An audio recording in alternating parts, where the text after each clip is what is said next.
नमस्कार, स्वागत है झारखंड की फटाफट ताजा बड़ी खबरों में। पहली बड़ी खबर, सोमवार से थम जाएगा पहले चरण का चुनाव प्रचार। झारखंड विधानसभा चुनाव के तहत प्रथम चरण की 43 सीटों पर चुनाव प्रचार अभी जोर शोर में है।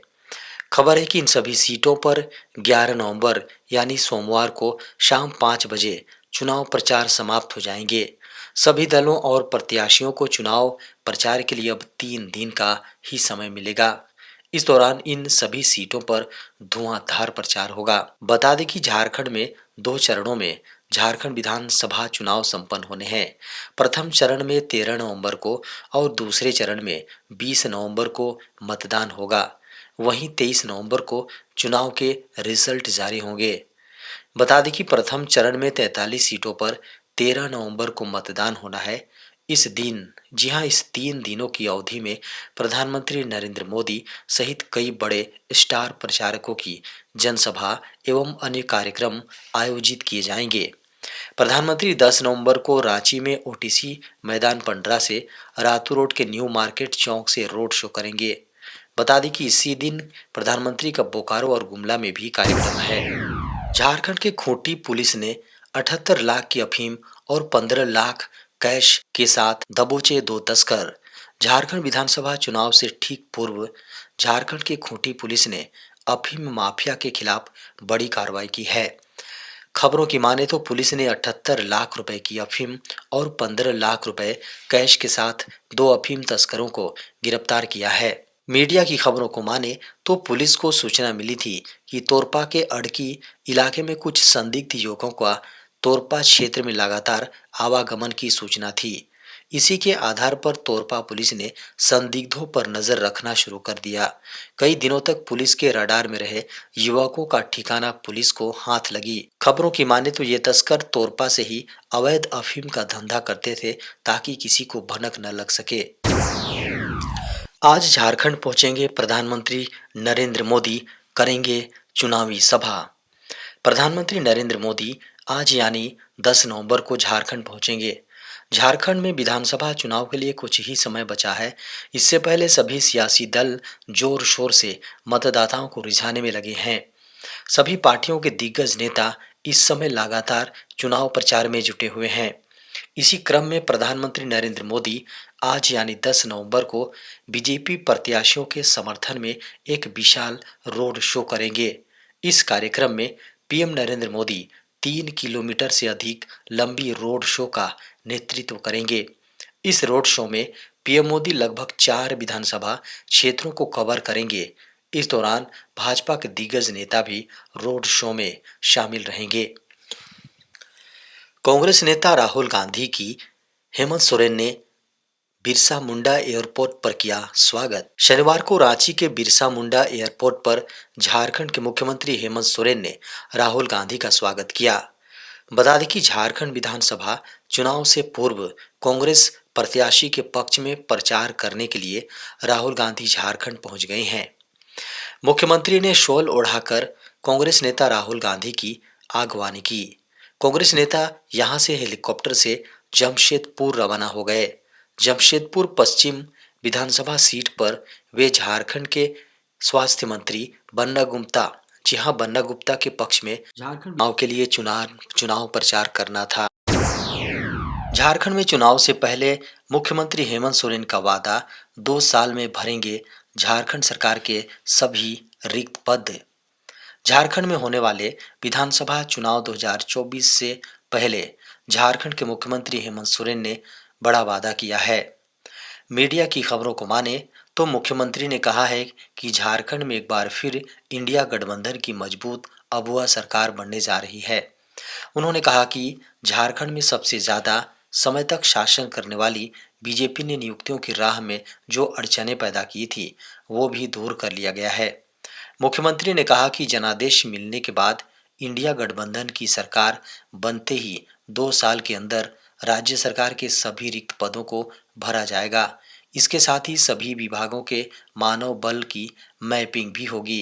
फिर जरूरत के अनुसार नए पदों का सृजन भी किया जाएगा। मुख्यमंत्री हेमंत सोरेन ने कहा कि इंडिया गठबंधन की सरकार ने अपने इस कार्यकाल में भी हजारों रिक्त पदों पर नियुक्तियां की हैं। इस दौरान वैसे रिक्त पदों पर भी नियुक्ति हुई है जिन पर राज्य बनने के बाद पहली बार बहाली हुई है। छठ महापर्व के बाद पूजा से वापस लौटने वालों को लेकर रेलवे का अहम फैसला। इन शहरों के लिए चलाई जाएंगी 3000 स्पेशल ट्रेनें। दीपावली एवं छठ पूजा के लिए बिहार, झारखंड, उत्तर प्रदेश एवं बंगाल जाने वाले लोगों के लिए बेहद बड़ी खबर है। खबर है कि उन्हें लौटने के लिए अब परेशानियों का सामना नहीं करना पड़ेगा। बता दें कि देश के विभिन्न शहरों से अपने घर जाने वाले लोगों के लिए रेलवे ने रिटर्न के लिए विशेष स्पेशल ट्रेनों की व्यवस्था की है। बता दें कि दीपावली एवं छठ जैसे त्योहारों पर ट्रेनों से सफर करने वाले लोगों की भीड़ को देखते हुए भारतीय रेलवे ने अक्टूबर के अंतिम सप्ताह से 7,724 विशेष ट्रेनें चलाने का निर्णय लिया है। इनमें 4500 विशेष ट्रेनों के माध्यम से बड़ी संख्या में लोग अपने अपने घर गए हैं। अब उनके लौटने की बारी है, तो रेलवे ने उसके लिए भी विशेष प्रबंध किया है। बेसिक सैलरी से जुड़ेगा 53% महंगाई भत्ता। मोदी सरकार ने 16 अक्टूबर को देश के लगभग 1 करोड़ केंद्रीय कर्मचारियों और पेंशनर्स को बड़ी खुशखबरी दी। सेवेंथ पे कमीशन। मोदी सरकार ने 16 अक्टूबर को देश के लगभग 1 करोड़ केंद्रीय कर्मचारियों और पेंशनर्स को बड़ी राहत दी है। सरकार ने महंगाई भत्ते यानी डीए और महंगाई राहत यानी डीआर में 3% की वृद्धि की है, जिससे यह 50% से बढ़कर 53% हो गया है। इस घोषणा के बाद यह चर्चा फिर से शुरू हो गई है कि क्या डीए अब कर्मचारियों की बेसिक सैलरी में मर्ज किया जाएगा। यह मुद्दा इसलिए महत्वपूर्ण है क्योंकि इससे कर्मचारियों की तनख्वाह में बड़ा बदलाव हो सकता है। पहले भी ऐसी अटकलें सामने आई थी कि जब डीए 50% की सीमा पार करेगा तो इसे बेसिक सैलरी में जोड़ दिया जाएगा। छठे वेतन आयोग में यह सिफारिश की गई थी कि डीए जब 50% से अधिक हो जाए तो इसे बेसिक सैलरी में शामिल कर देना चाहिए। सरकार ने इस मामले पर जवाब देते हुए कहा है कि वे इस मुद्दे पर विचार कर रहे हैं। सूचना एवं प्रसारण मंत्री अश्विनी वैष्णव ने बताया कि सरकार फिलहाल इस पर चर्चा कर रही है, हालांकि अभी इस पर कोई फैसला नहीं हुआ है। देश में खराब मौसम ने ली 3000 से अधिक लोगों की जान, किसानों को भी हुआ बड़ा नुकसान। देश में इस साल बदलते मौसम के मिजाज ने देश के कई लोगों की जान ले ली है। कभी भीषण गर्मी का कहर दिखा तो कहीं कभी बारिश या भयंकर सूखा पड़ा तो वहीं कहीं आंधी तूफान देखा गया। इस वजह से 3238 मौतें हुई, 32 लाख हेक्टेयर फसल बर्बाद हुई और 2.36 लाख लोगों के घर टूटे। बता दें कि पिछले साल इस दौरान 235 चरम मौसमी घटनाओं में 2923 और 2022 में 241 चरम घटनाओं में 2755 जाने गई थी। सीएसी की रिपोर्ट के अनुसार सबसे अधिक 176 एक्सट्रीम वेदर बुरे मौसम वाले दिन मध्य प्रदेश में दर्ज हुए। मौसमी घटनाओं से सबसे ज्यादा 550 लोगों की मौत केरल में हुई। आंध्र में सबसे ज्यादा सर्वाधिक 85,806 मौतें हुई हैं और रिपोर्ट की माने तो सब राज्यों में महाराष्ट्र में सबसे ज्यादा बर्बादी हुई। ये देश भर में फसलों को हुए कुल नुकसान का 60% है। Centre for science and environment यानी सीएससी, जी हाँ सीएसई की state of extreme weather in India 2024 report में ये आंकड़े सामने आए हैं। देश में पेंशनर्स को 1 जनवरी 2025 से मिलेगी नई सर्विस। पेंशन निकालना हो जाएगा पहले से आसान। ईपीएफओ के पेंशनर्स और प्राइवेट सेक्टर के कर्मचारियों के लिए एक राहत की खबर आई है। ईपीएफओ के पेंशनर्स और प्राइवेट सेक्टर के कर्मचारियों के लिए बड़ी खबर है। बता दें कि ईपीएस के तहत पेंशन पाने वाले सदस्य अब अपनी पेंशन किसी भी बैंक या उसकी शाखा से निकाल सकेंगे।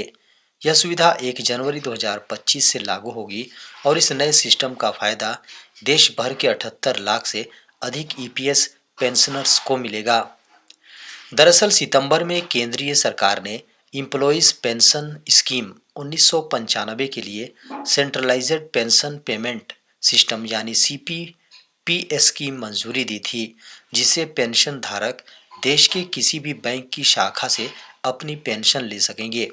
अक्टूबर में जम्मू, श्रीनगर और करनाल क्षेत्रों में सीपीपीएस के पायलट प्रोजेक्ट के तहत 49,000 ईपीएस पेंशनर्स को 11 करोड़ रुपए का पेंशन दिया गया था और यह प्रक्रिया जनवरी 2025 से पूरे देश में लागू होगी। युवा शोधकर्ताओं को सम्मानित करेगा यूजीसी। विश्वविद्यालय अनुदान आयोग यानी यूजीसी ने युवा शोधकर्ताओं को उनके क्षेत्र में अद्वितीय योगदान के लिए सम्मानित करने के उद्देश्य से पीएचडी उत्कृष्टता प्रशस्ति पत्र की शुरुआत की है। खबर है कि यह पुरस्कार हर साल शोधकर्ताओं को दिया जाएगा। आयोग ने विश्वविद्यालयों से अपील की है कि वे इस कार्यक्रम के तहत शोधार्थियों को शॉर्टलिस्ट कर नामांकित करें और इस संबंध में सूचना प्रसारित करें। आवेदन प्रक्रिया 1 जनवरी 2025 से शुरू होगी। 2011 से 2018 के बीच किए गए एक स्टडी के अनुसार पीएचडी की ओर बढ़ते छात्रों की संख्या में उल्लेखनीय वृद्धि देखी गई। 2010-2011 में पीएचडी के लिए 77,798 आवेदन प्राप्त हुए थे, जो 2017-18 तक बढ़कर 1,61,412 हो गए।